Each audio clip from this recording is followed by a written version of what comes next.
It's time to fly and soar with PCIe Gen 4 speeds. But nowadays, you got a lot of Gen 4 already leh.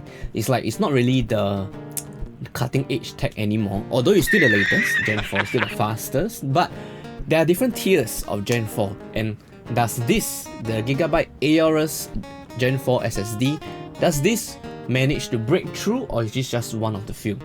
Let's find out. Hey guys, this is Chester here. You guys are watching our channel right here at Chester and Unboxing.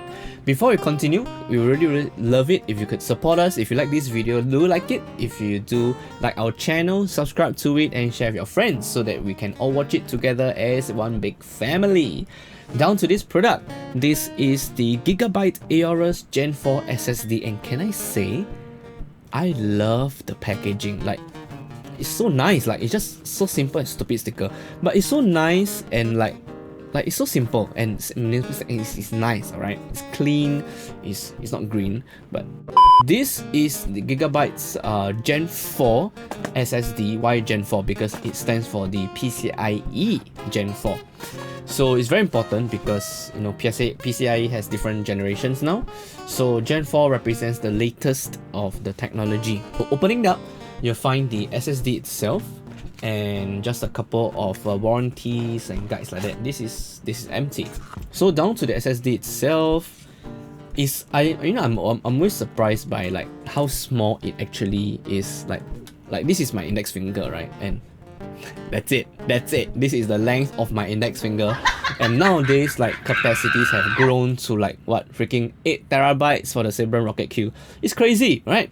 So, but today the particular unit we're looking at today is the 500 gig version that comes without the heatsink. All right, this is the M.2 format, which is the size, and M.2 2280, which means 22 is the width. Almost forgot it there. 22 mm by 80 mm, the length.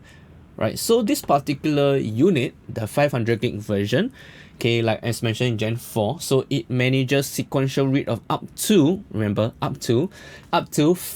GB per second and 2.5 GB per second write. So 5 GB per second read, 2.5 GB per second write. In terms of random reads and writes, it can manage up to 400,000 IOPS read and 550,000 IOPS write. Okay, but this particular unit is the Gen 4 series they use the 3D TLC NAND.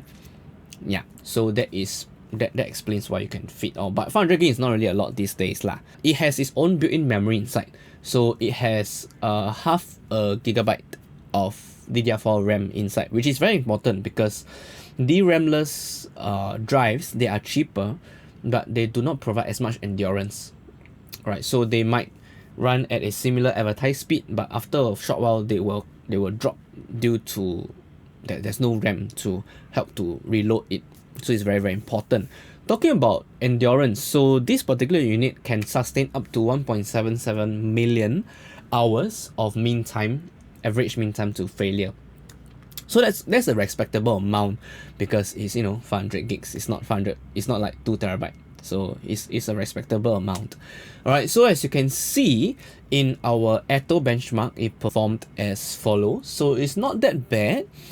It does reach nearby the advertised 5,000 and 2,500 mark, but yeah, that's about that because the cutting edge M.2 PCIe Gen 4 drives, they currently top around 7,000 plus. So partially it's also because of its small size. So if you have the exact same model but like 2 terabyte version, it may hit a higher read speed because that's how solid state drives work, because of the way they can work in parallel.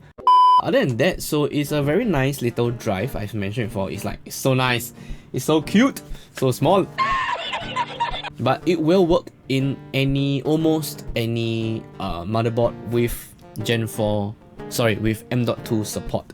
because if let's say the Gen 4 doesn't exist for the motherboard, it will just run at Gen 3 speeds. So it's pretty okay. If not, that will be the end of our first look and review of the Gigabyte Aorus Gen4 SSD. Like this video if you liked it, subscribe to our channel if you haven't done so yet. I'm Chester, that's all for today. See you guys.